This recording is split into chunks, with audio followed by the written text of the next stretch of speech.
Hi, everyone. I'd like to thank everyone who's joining us today. Welcome to CNCJ June Meetup event. My name is Harry Lee. I'm the organizer of CNCJ. Today, we have Bradley joining us, who will be showing us a demo of Rancher's RKE. So a few housekeeping items before we start. Okay, this session is scheduled for an hour. However, we will leave the Zoom meeting open if people would like to continue the discussion. The technicality rating of this demo is 2 out of 4. So it's not too Kubernetes specific, but it is geared towards an audience that has some Kubernetes experience. Questions are always welcome, but do keep them on topic as not to disrupt the session. During the demo, there will be points where we're maybe waiting for some execution to complete, and then Brad will extend to the audience to see if there's any questions, and then the floor will then be open. And we want to make this session as interactive as possible. So you will get a chance to speak. You can also ask your questions in the chat panel. The session is being recorded and moderated, so please be respectful towards the speaker and your fellow participants. You will be kicked out if you do not abide to our code of conduct. This session will be available on YouTube under the official CNCF YouTube channel in the next 2 days. So with that, I'll hand it over to Bradley to kick off today's demo. Cool, Brad. The floor's yours. Well, I'm really unmuted. Hello, everyone. Welcome. I hope you're all keeping warm. Before we dive right in, I just want to say I'm not like an 100% expert. I'm an enthusiast.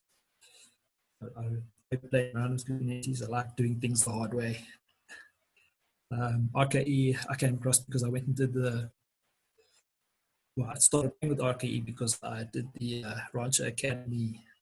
They recently released a course, a level 1 course for Kubernetes. And that's where I got into looking at RKE. And everything is in that Academy course. If you really want to dive a bit deeper, play around, go do the Academy course. It's quite good. And that's just the level 1. I'm sure they're going to bring out more, and they're going to have more in-depth later. So with that, I hope this works, because as is typical, kind of play around with things at the last minute, and then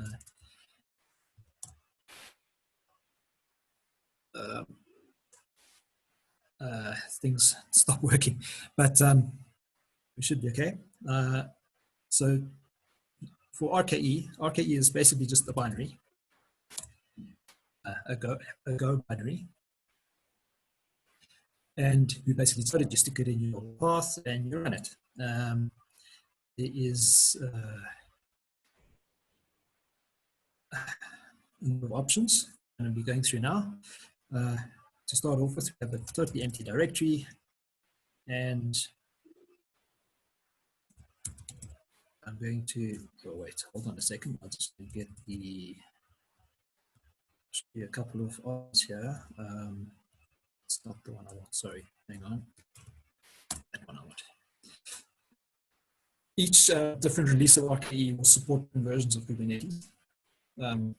Typically, there will be the latest plus the last 2 versions. So they're showing 4 here at the moment. Not sure why. And you can specify which one you want to use. And there were a couple of quirks when I was playing around with this. So I'm going to install version 1.17.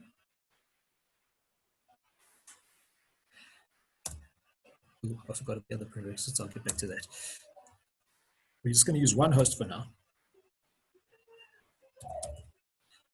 We're going to pretend we're in this company, and you've heard about Kubernetes. We want to run it on a host. And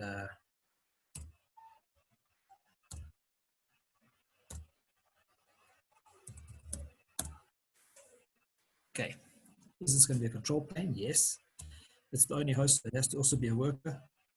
Also has to be a let's eat host. And we just skip through everything else. You can choose network plugin.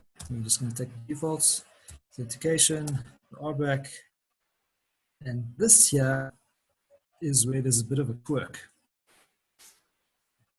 Like I've specified that version there, but for some reason it's defaulted to 1.18. I'm going to specify version 1.17 here.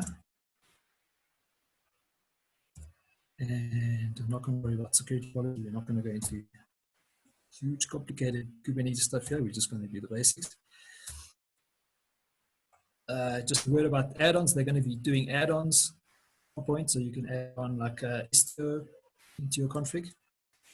So once you run that, we now have this, the cluster.yaml file. And all good DevOps people should create a Git repository now for stuff.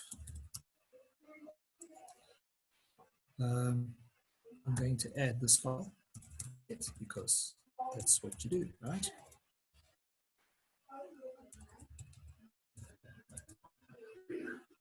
So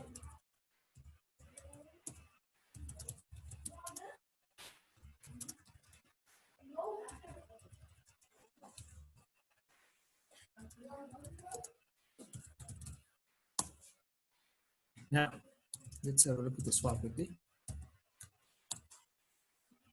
It's got my node in there. It's got the roles that the node is going to play. And if we scroll down, okay, there are a number of options, each of the Kubernetes components.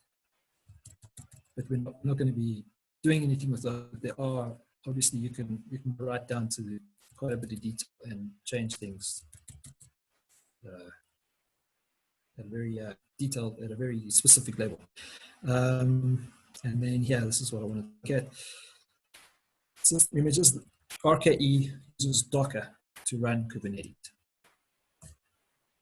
We can just make sure we have got 1.17 in there. And then everything else is as we specified when we ran the config. And now, this is where stuff will not work because I've been playing around. We will say RKE up. This is basically very similar to using Chef Ansible, right? Where you kind of have a declarative config and you run the stuff and it runs it against your services or servers and tries to create how Kubernetes works, right? You have a manifest file which this is how you want the world to look. RKE does a very similar thing. It takes the config file and say, okay, this is how the cluster must look. And it will apply that. And I've realized that I've just kind of skipped over some stuff or prerequisites here. Let me see if I can just show you quickly. So I've got actually logged into one of them just now. I have got myself 7 nodes in DigitalOcean. I'm using the one for now. And I also have everything set up, a config, SSH config, so that I can access them directly via SSH. This is how RKE works. Creates an SSH tunnel, connects to the hosts, and off you go. So this takes a bit of time. If we go back onto that node, you can see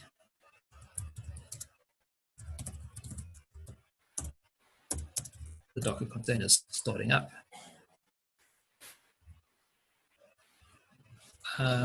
You might see some old containers here because I was playing around with it earlier.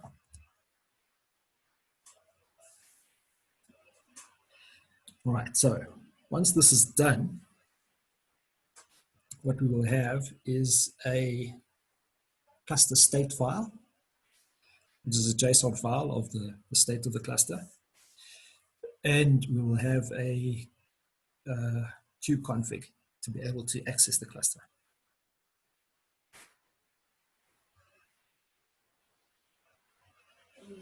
And I think we're nearly done. There we go. So now we'll have these files. So I am going to do another commit. No, sorry, add first. I think we want to version control this thing.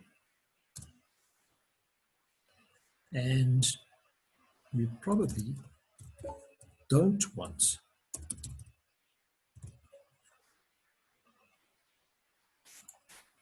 to have this one.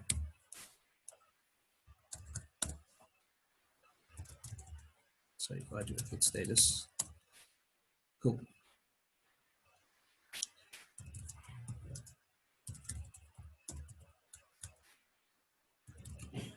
Something good sysadmin here and committing and pushing, right? Initial. All right.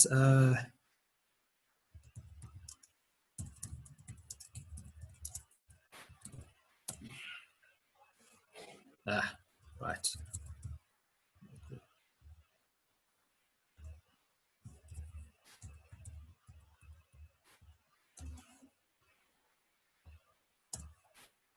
Okay. So now we have stuff happening. I think I forgot to commit earlier, but anyway, you get the idea. So this file, obviously we don't want it, we're going to keep this in a safe place. We're going to stick it in a vault or something because this contains our keys and full access to the cluster. So to access our cluster, we want to, sorry, we want to copy it to there. And then we should be able to see our nodes. One node, version 1.17, control plane, etcd, and the worker. Let's just see if it all happily works. We are going to run QID, which is the Kubernetes up and running little app that the Joe Beda and Kelsey Hightower wrote, the book they wrote. This is the tool they wrote along with the book. And then we should be able to see this pod running. And if we do that, we should be able, sorry, access the pod. Cool.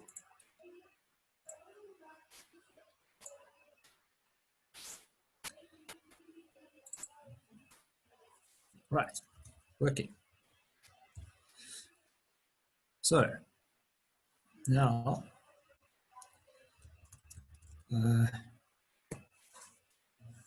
now what do we do? Now what can we do? We can make a backup.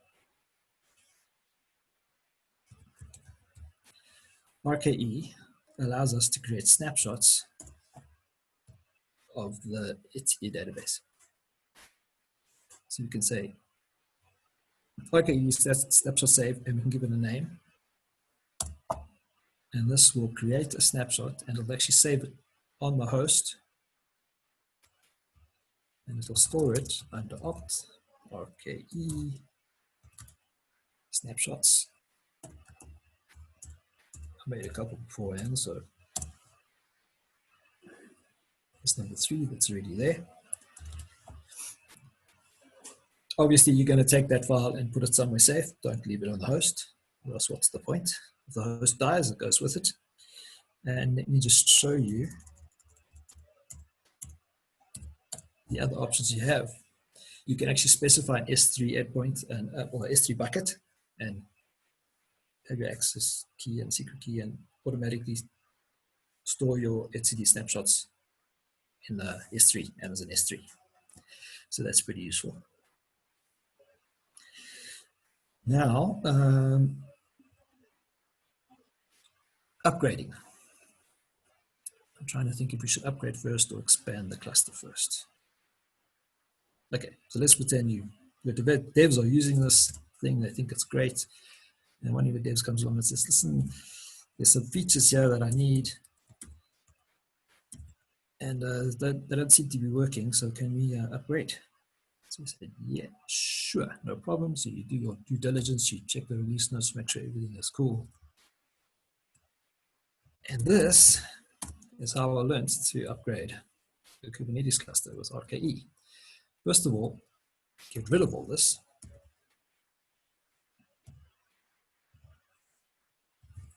We don't want anything in system images. And now, sorry, I've just forgotten now what I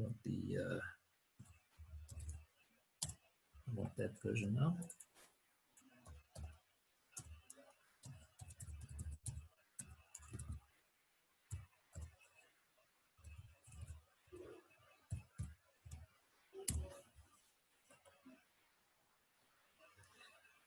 I think my typing is a bit crazy because I'm feeling quite nervous and cold. Okay, so that is it. You run, you change that, and then you do the git add.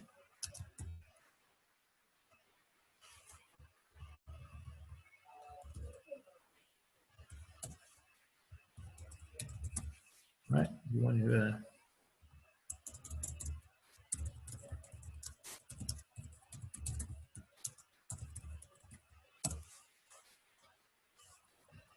make sure we save that, and then let's just do this quickly first.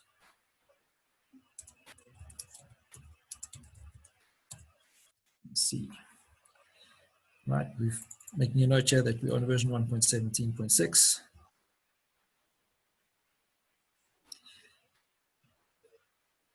You change the cluster YAML file, and to make the changes, you do RKE up again. This will take some time to go off to the server, set up the tunnel for the host, bring down the containers that are running, grab the new ones, bring the new ones up. Should be a bit quicker because I've already done this before, so the containers will be there already, so we don't have to wait for them to download. Makes a backup of the certs.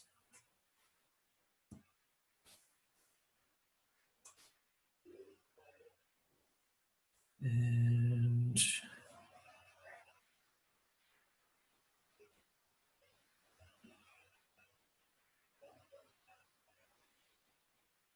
in no time at all, a bit faster than doing it manually, we will have a cluster running version 1.18.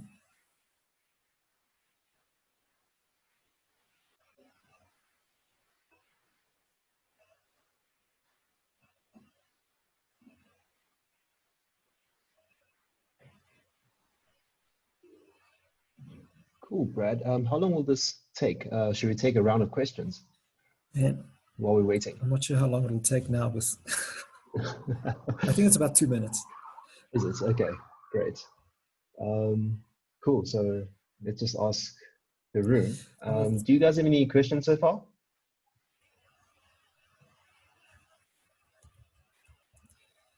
I'm thinking I can just show you, oh, that's not what I want. That's what I'm looking for. Let me just say a word about the academy, the Rancher Academy. You can have a quick look at it. They go through obviously their distribution of Rancher and RKE, and they have a final assessment, and it's not too difficult. I mean, it's pretty much a it's not ticked. It's pretty much a open book exam, right? So it's really not difficult. The videos are fairly entertaining. They're not too boring, easy to get through, and there's handouts and there's labs. And I'll be honest, I did not go through all the labs to get the certificate. I call it a certificate of completion, not competency, because I completed the course. I'm not quite sure how competent I'd say I am at this stage. So that's done. Awesome. Before we continue, I just see that there is one comment and one question. So one is the comment from Tom, who says that make sure that you always back up your RKE state file. Without this file, you can't restore or work on your cluster.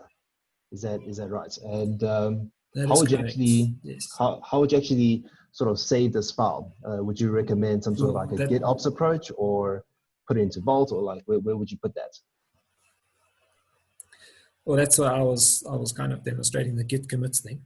I think at each stage where you change something, you would do a git commit of those files. Okay. I'm just doing it locally. Obviously, you put it up on your Git server, wherever that may be. I find this quite interesting that even though it's upgraded, core ID is still running. And it's actually genuinely still running. Does the upgrade not only apply to the control plane? So like, does it, I don't know if it does take down the pod.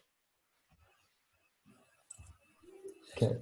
Well, yes, I'm not 100% sure exactly either. If we go, I don't have to do that. All right, Already. cool. So Jean has a question. We look at the containers that are running. We should see it running here, and just do that. Yeah. There it is there, and 9 minutes ago. Yeah, so somehow it just kept the state and kept it running. Cool. So Jean's question is, how would this backup and recovery differ from something like Valero?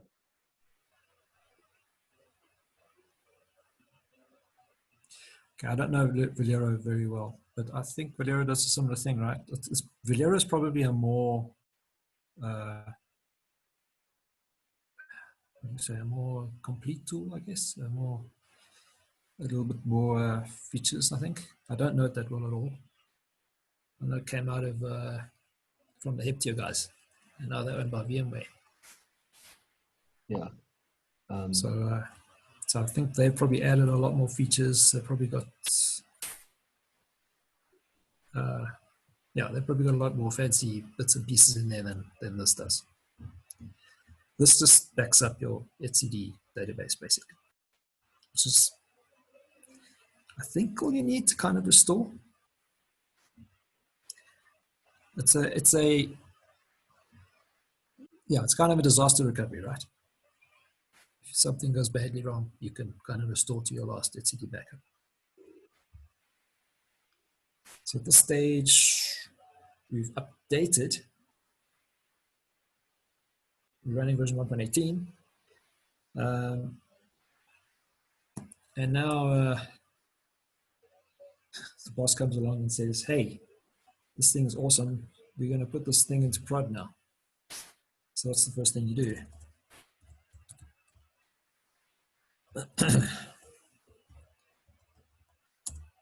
You do backup, right? And then there's a very important step after doing the backup. You okay, remove. Okay, that's a joke. You remove it because you say no.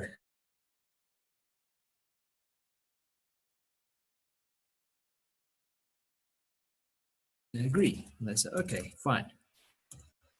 That's a good idea. Let's get this thing set up properly. Interestingly, where's boats? Wrong name.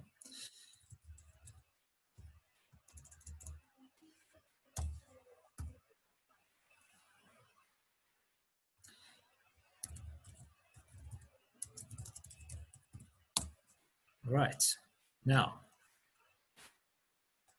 so they agree and they give you more hardware. Custer's last stand. And basically,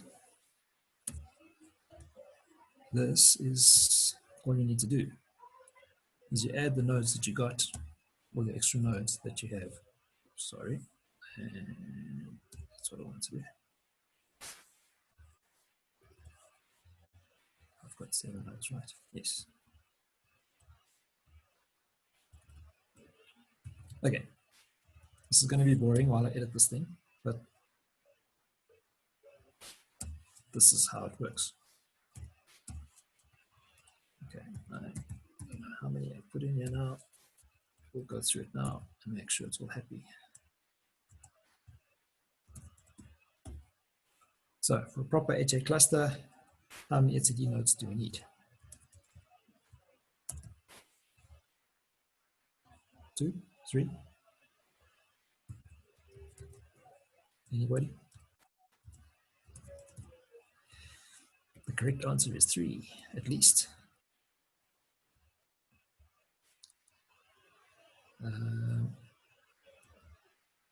Okay, that's weird. What have I got here? 1, 2, 3, and services.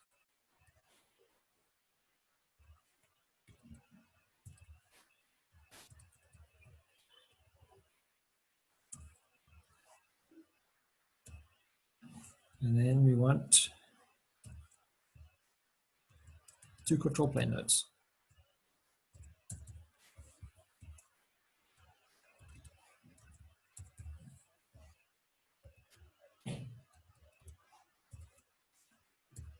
Oops. Sorry. Let's do that again.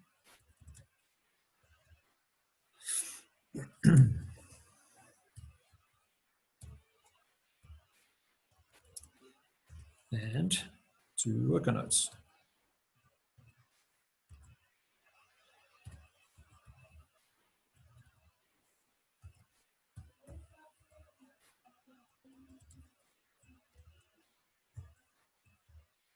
All right, so worker 1 is already there running everything. So we're going to leave it as is. We don't want to change a role, and you don't want to remove a role before a role has been added, if that makes any sense. So we leave worker 1 alone. Worker 2 is just going to be a worker.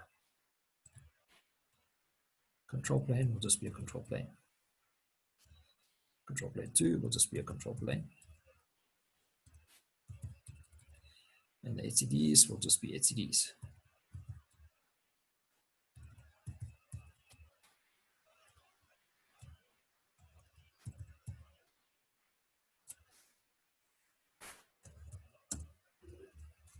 And we're going to do the whole git dance.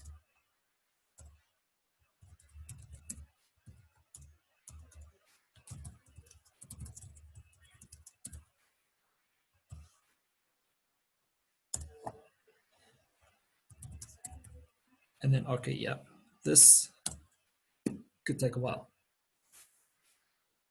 I think the last time I timed it and did this, it took about just under 10 minutes, I think. I'm hoping this is a bit quicker because all the containers are already downloaded.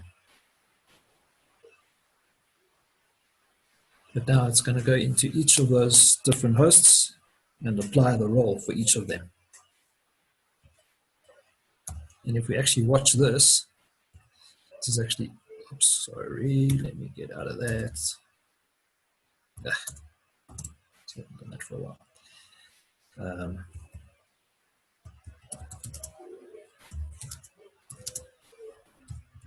Can actually watch this. It's pretty interesting. You can watch the containers going down and new containers going up. I don't think you can't rely on this being a automatic upgrade. You know that everything will stay up for you. I think if you want to be able to do stuff like this and have your workload still running and still available, you're going to have to probably do things a bit differently, because this is going to be restarting containers. Your control plane is going to be gone for a brief time while it restarts.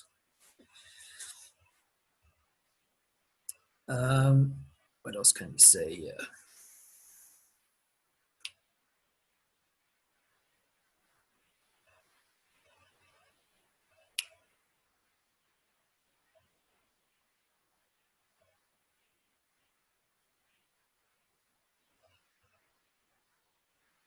Okay.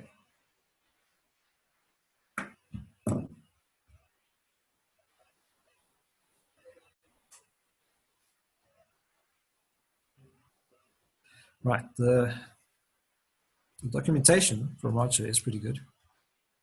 While we're waiting for that to do something, waiting for it to finish. While I was playing around before, I had some issues where I had some failures. Interestingly, with that RKE log linker, which just went past, and it failed and it stopped. And I just reran RKE up because I think it was just some sort of timeout with a container that didn't restart properly or didn't exit soon enough or something. And I just reran it, and then it succeeded. So it's fairly robust.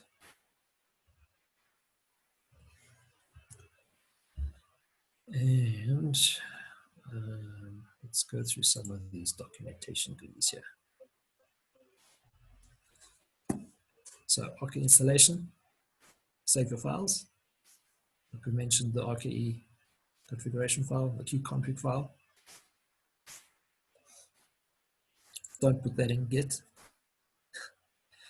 State file. Okay, this is interesting. Also contains credentials for full access to the cluster. So I'm not sure that should go into Git either.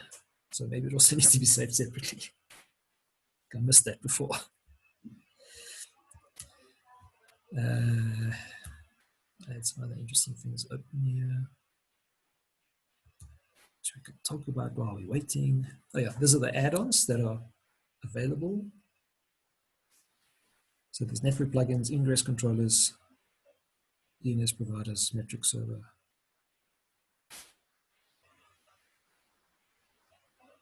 These can also be configured from RKE. And that's that. This is a good page to know, the requirements. So when you set up your nodes, you're going to have them set up so they're accessible by SSH, so that RKE can just log straight into them. They've got a bunch of checks for different modules that you might want to make sure that you got installed and working. They give you all the ports that you need, that the cluster servers need to be able to talk to each other. There we go, the ports for each type of node. And yeah, there you go. Let's see how far we are. We are still busy. It looks like it's starting stuff up now. So if we look at this, we can see about a minute ago, so things are restarting. I think if we do something like this, it'll probably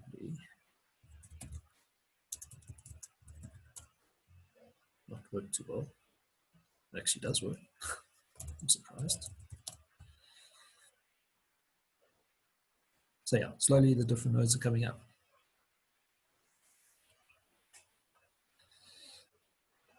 So obviously this node had all the roles already running, and it's kept running. So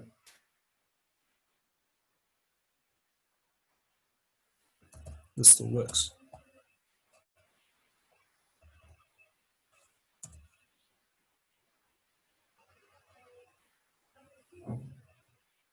Interesting. But let's put up the control planes first. Are they first in our list? I can't remember. No, the worker nodes are first in our list. Yeah.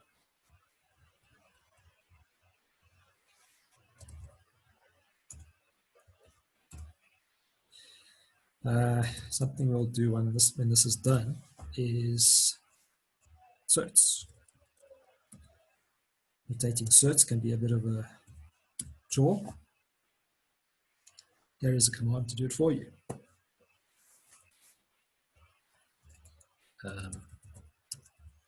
that's not too dangerous to do. There we go.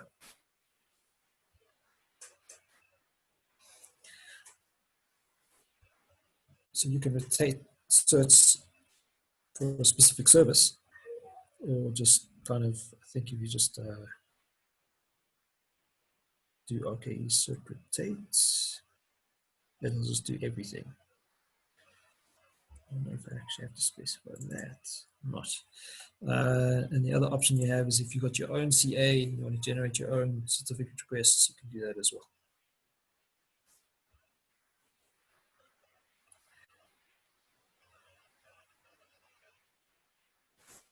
Right.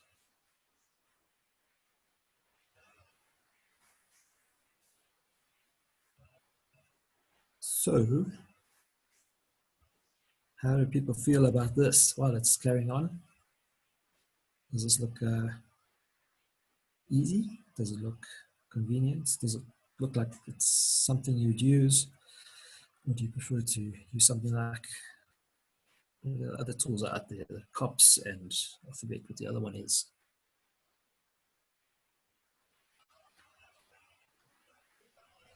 So I'm looking at the chat panel here. So Tom has a comment with regards to Valero that was mentioned earlier. And he says that Valero has a bit more flexibility in terms of what you want to back up or restore. You can specify things you want to include and exclude in the backup, and also do things like PVs. I'm assuming like PV backups. Right, so that's quite cool. Yeah, okay. So Tal has a question. Source project, right? So if you want to use that on an RKE cluster, it could probably work. Yeah. So Tal has a question.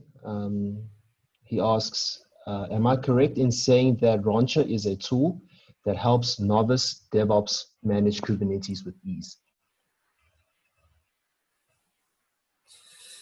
I don't think you need to be a novice. You can be an expert if you like. You just don't want to have the pain of doing things manually. Rancher, okay, Rancher is also, they've got 3 different products, I think. There's Rancher, the company, and then they've got the product called Rancher, which is also runs as a Docker container or can run in a Kubernetes cluster, which gives you that, you've probably seen the Rancher's web interface, allows you to create clusters in the cloud or on-prem. That is probably more novice than this, right? Because it's less, it's more GUI driven and less command line driven. That can be another talk.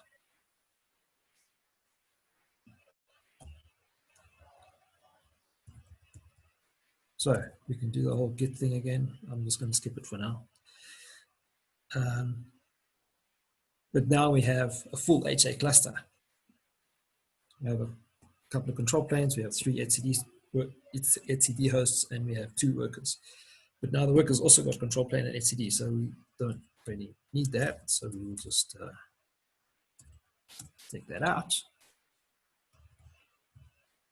because now we have an existing control plane. We don't need it on this worker anymore. Same deal, change the file, RKE up.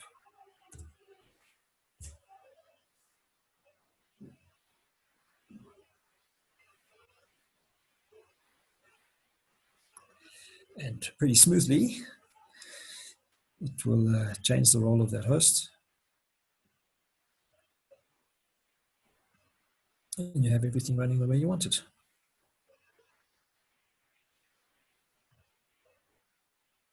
Tearing down etcd plane. Successfully tore down etcd plane.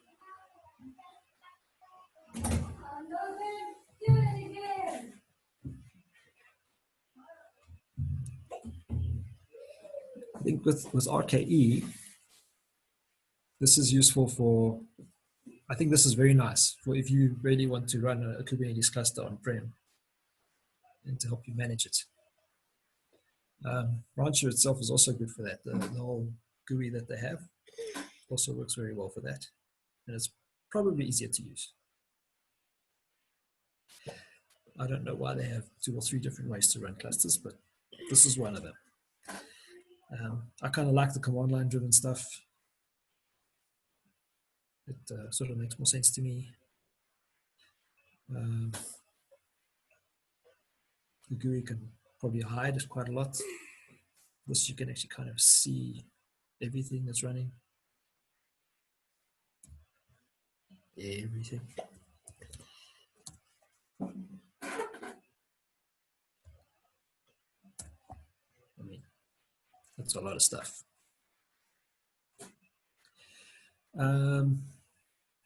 What I could probably go into a little bit is, let's just do a search for the documentation. I think that might be easiest. Is troubleshooting.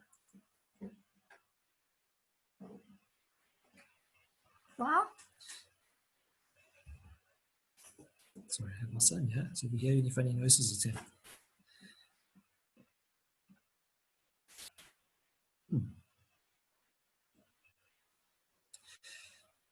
So you can go look at the Docker logs for each component. So you check logs for any of the.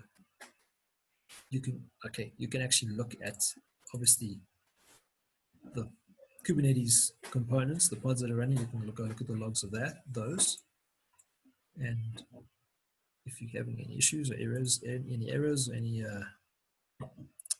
troubleshooting you need to do, you can do it that way. You can go look at the Docker containers. It's all there.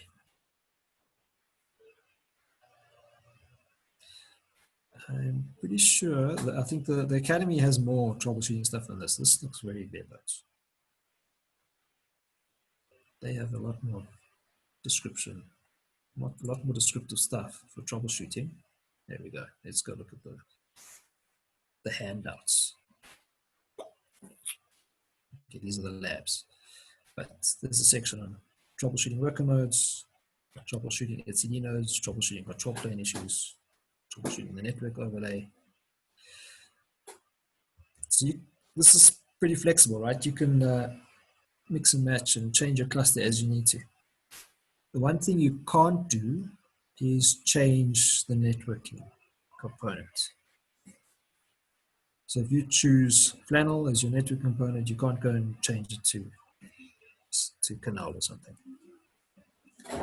So if you're going to build a cluster, you're going to want Windows worker nodes at some point. You can just make sure you choose a networking layer that supports Windows. I forget which one it is. It's either Flannel or Canal, Calico. I can't remember. One of them.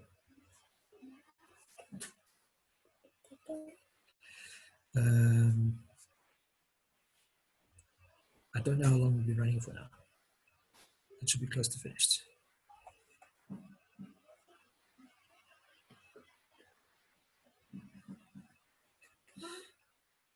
So you can see it's running container. So it's restarting.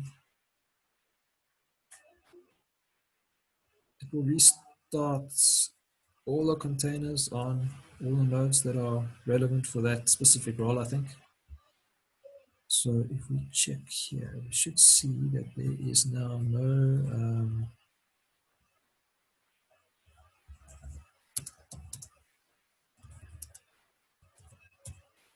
no etcd running on here anymore.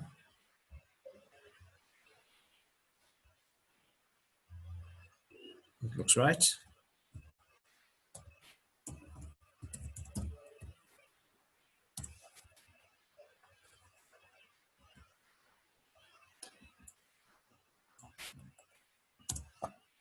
And they are happily running here.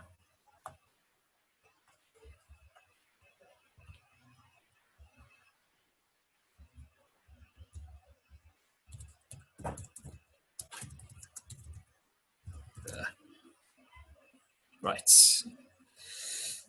See, our bits and pieces that get restarted and just stops working. Oh, okay. I think something's broken now because of certificates.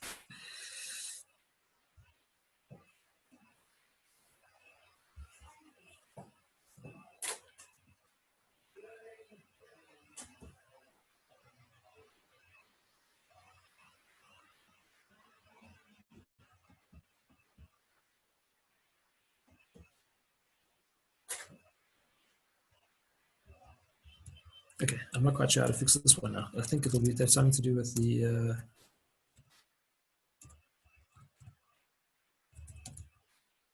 kubeconfig, right? Because it's probably, see, so I've kind of, yeah, there we go. I've done a, oh wait, I want a control plane, right? Because I've started it on the wrong host. That should now work. Yeah, there we go, we're back. Because it started as a single node, obviously it was waiting at a host now that doesn't have the control plane anymore. But there we go. We're done. So that's about it, eh? It's fairly simple and straightforward. I kind of like it. My previous endeavors with creating clusters has been with the manual way, like going through the Kubernetes documentation and also using Ansible to kind of automate those bits and pieces. This feels a little bit cleaner. When version 1.19 comes out, the process would be you go and get the new RKE binary first get that, and then you can go change your cluster.yaml file to the new version and do an RKE up, and you will have your cluster running version 1.19, which is what?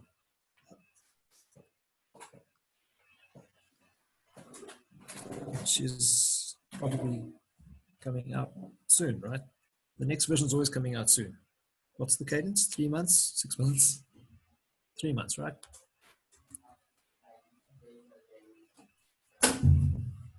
Yeah, I think it's not actually too sure. I think it's every like 9 months. Do they not release a new version every 9 months or something? Oh, okay. I thought it was faster, but yes, that sounds about right. Yeah. I was going to say every quarter, but it's sometimes how it feels. Okay, great. Cool. Thanks, Brad, for that great demo. So we do now have some time for questions. If you have a question that you would like to ask, please drop it in the chat, or you can unmute yourself and ask Brad directly if you would prefer it that way. But before we get into it, I think I saw a few questions in the chat panel. This one is from Masoom, who asked, how would you compare Rancher with OpenShift? Or would you compare Rancher with OpenShift? I think, okay, so Rancher, I think the other one, the one with the whole GUI and everything, is a little bit more a better comparison with OpenShift. I think they're similar, where they're adding all the bits and pieces together to make it a more complete solution. So OpenShift includes things for authentication and monitoring and all that kind of thing. And the Rancher, the Rancher does that as well, but they've got their own bundle of apps and stuff that they put together for that. RKE, I wouldn't compare this RKE with OpenShift. If you can take your RKE cluster that you built and you can put Rancher on top of it and import the cluster into Rancher, and then you can start adding all the components that will make it a more complete solution. Okay, awesome. So back to what you're asking with regards to the release cadence. Tom says it is every 3 months. So it is quite, okay. It is quite frequent. Yes.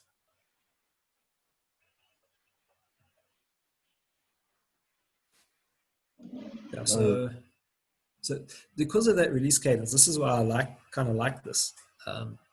It's fairly simple to upgrade. And it's so easy to just let your cluster kind of get stale, and it makes it more difficult to upgrade the older it gets. So this is fairly easy to get to keep up to date.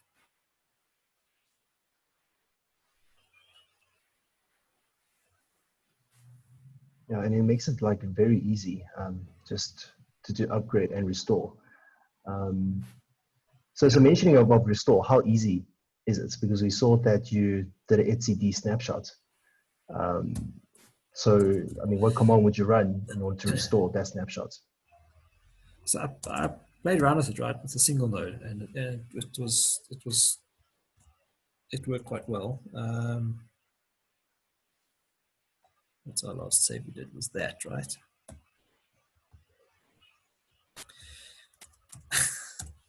Okay, so let's break stuff. Let's see what happens. Oops. CD. Just want to do a restore.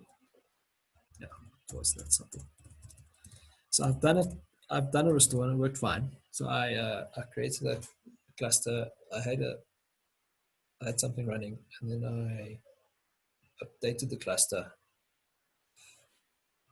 What did I do? Yes, I think I updated the cluster, and then I restored. Oh no, sorry, I removed the cluster. And then when you do an RKE remove, it actually removes the kubeconfig cluster with your authentication and everything, and it removes the state file and all that stuff. And then what I did was I created a new cluster, and then I did a restore, and that put the workload back. Now we did the snapshot when there was only a single host, right? So I'm not sure what's going to happen when we do this, because now there's lots of hosts. So I think this will just fail.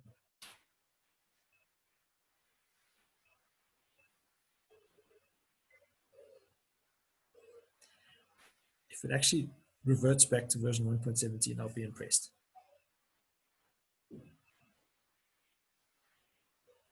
This is a really nice tool and everything, right? But it's not going to save you from doing anything too stupid. You still got to keep your wits about you and do the right thing.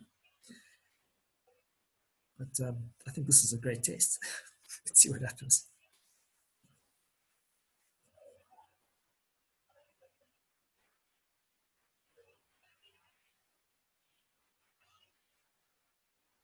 So let's go back to the other question about OpenShift. I mean, it does have the add-ons, right? You can add, there was monitoring and there was networking and stuff. So you could probably use add-ons to make the RKE similar to an OpenShift, where it sort of includes a bunch of stuff.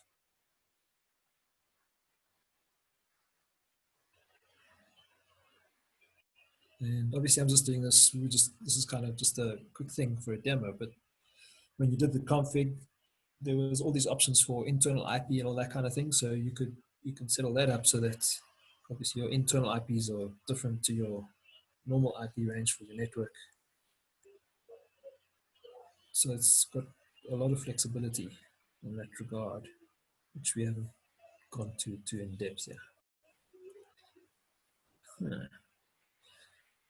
Okay.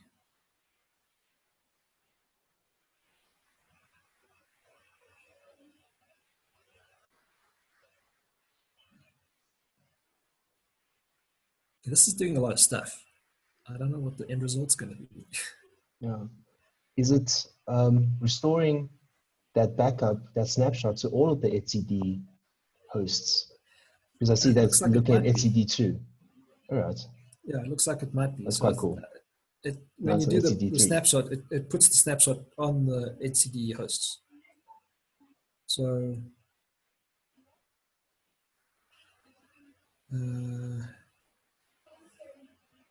it's interesting. Was that snapshot even on the new etcd host? Yeah, because originally normally it was done with just the one worker. Yeah, because normally with like etcd restores, you would like scale down to one etcd node, restore that, and then expand it back out to 3. So it's actually quite interesting that this is just, putting it onto straight onto the three nodes. Yeah. Yeah. Very interesting.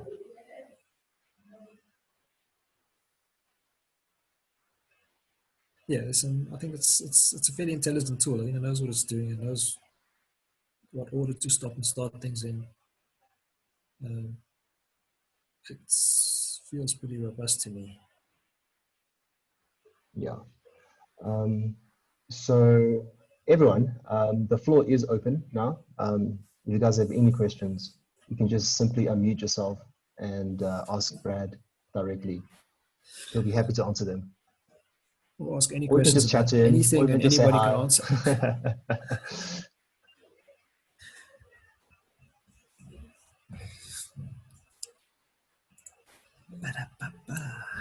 Okay. All right, here we go. What does this say?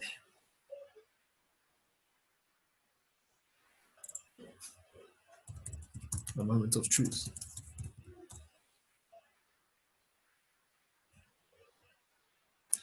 Okay, I'm not sure what it did. Excuse me. Finish restoring snapshot on all etcd hosts. But it's still running version 1.8, so I don't think snapshot takes the version into account. Interesting. Well, because Yeah, we've so I don't think the etcd snapshots, the control plane versions are still there. The Kubernetes version itself Yes. hasn't changed. Yes. Yeah. Yes. So I'm not quite sure what it is. It probably took the snapshot and made sure whatever was running before is running now. But it doesn't seem, it hasn't regressed the version. So I don't think, yeah. So I think it sort of makes sense. If you're going to make snapshots, you're going to make snapshots of a state, and you want to get back to that state. So if you've, like we've gone and added a whole bunch of new hosts, right? That's a completely new state, which we should have backed up already. So if we want to go back to that old state, I think we would have had to create a new cluster with just the one node and then restored it. And that would have brought back, that would have brought it back as it was in that when we were running 1.17. It's interesting. It hasn't like given us an error or something. Press delete former namespaces queue according to scalar. Yeah. Okay, yeah, I'm not sure what it's done. It's quite interesting. Because it only restored the etcd snapshots, right? So it's actually just your workload and a lot of the configs, but not Kubernetes itself. Yes. Yeah, so I think you want to play around with it a bit more. You have to fiddle around with different so what workloads and different what would have you're been running. cool is if you had like another workload basically in a later version and restore and then see if that workload actually gets killed. But yeah, I think that's it. Thanks, Bradley, for a great demo. I think that's all the time we have for today. Thanks, everyone, for joining us today. The webinar recording will be online over the next 2 days. And we are looking forward to seeing you at our next month CNCJ meetup. Have a fantastic day. Cool. Cool. And that's Thank it. you. Cheers.